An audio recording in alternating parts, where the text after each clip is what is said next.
Radix se prepara para mais uma aventura incrível no espaço sideral. Desta vez, nosso herói vai explorar a órbita da Terra em busca de ameaças ao meio ambiente. Para cumprir esta missão, Radix terá que utilizar máquinas especiais como... E quem é que vai saber me dizer como os cientistas monitoram o planeta? Já sei, o Mário! Ele trabalha na área de monitoramento por satélite.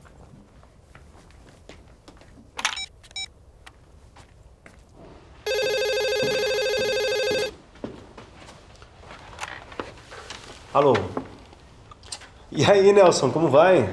Tudo ótimo. Mas sabe o que é? É que eu tô aqui quebrando a cabeça pra criar mais uma história do Radix, que já é um sucesso lá no fanzine da escola. Só que eu tenho algumas dúvidas. Pode falar. Deixa eu ver se eu posso te ajudar. Eu precisava saber como se faz pra vigiar os desmatamentos na superfície da Terra. Bom, na área de monitoramento por satélite, a gente usa uma série de tecnologias para fazer isso, como o sensoriamento remoto, geoprocessamento e tecnologias de informação. Tudo combinado para fazer o monitoramento do nosso ecossistema.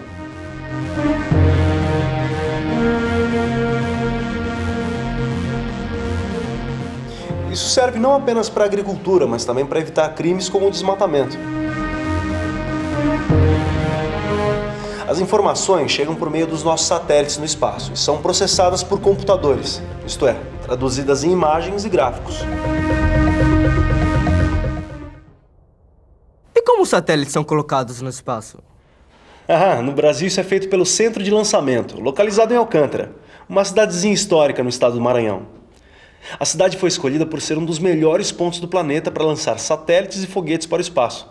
Está a apenas 2 graus da linha do Equador. O Centro de Lançamento de Alcântara foi criado no início da década de 80 como parte da chamada Missão Espacial Completa Brasileira e se destina ao lançamento e condução ao espaço de satélites nacionais em foguetes brasileiros. O evento pioneiro do Centro de Lançamento de Alcântara aconteceu em dezembro de 1989, com o lançamento de 15 foguetes SBAT-70 e 2 SBAT-152 para coleta de dados. Desde essa época, o centro é responsável por lançamentos de balões meteorológicos, foguetes de sondagem e satélites, tecnologias essenciais para a realização de ações de monitoramento remoto.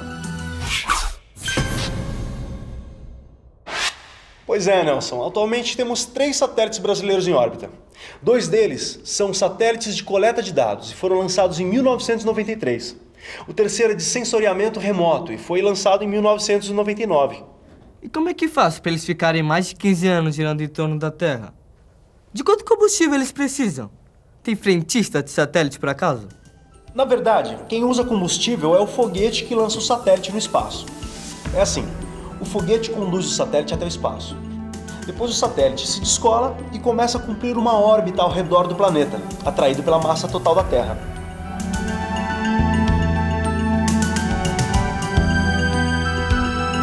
Mas vamos ver por que isso acontece. O planeta Terra exerce uma força que foi chamada de Lei da Gravidade. Para que um satélite entre em órbita, é necessário que ele seja lançado com uma força que supere a atração gravitacional que a Terra exerce sobre ele. Se a força for menor que a atração gravitacional, ele cairá. Se a força for grande demais, a nave vai para o espaço. Se desligarmos os motores de um satélite em órbita, como não há atrito nem resistência do ar, ele continuará em velocidade constante girando em torno da Terra, atraído pela massa total do planeta.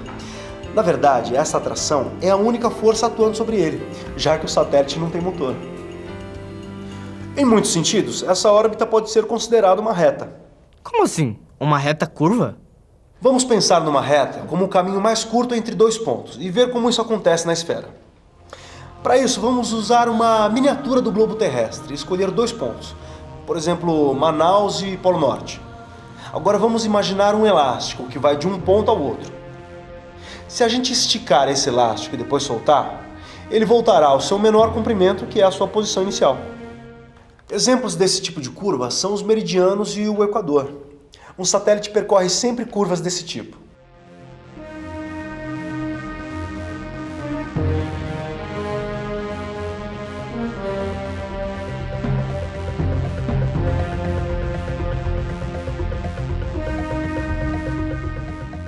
supor que meu personagem Radix esteja em Manaus e o vilão Capitão Pum esteja em Ruanda, ali bem pertinho da linha do Equador.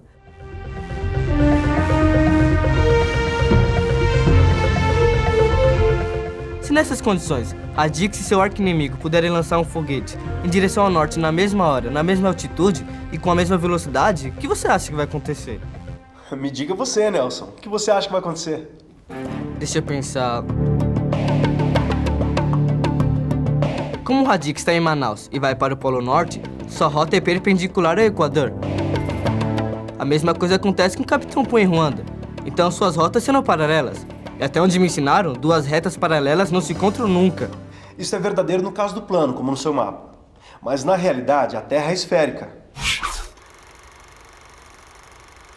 Foi o matemático grego Euclides, ao criar o livro Os Elementos, que estabeleceu o postulado das paralelas como um axioma.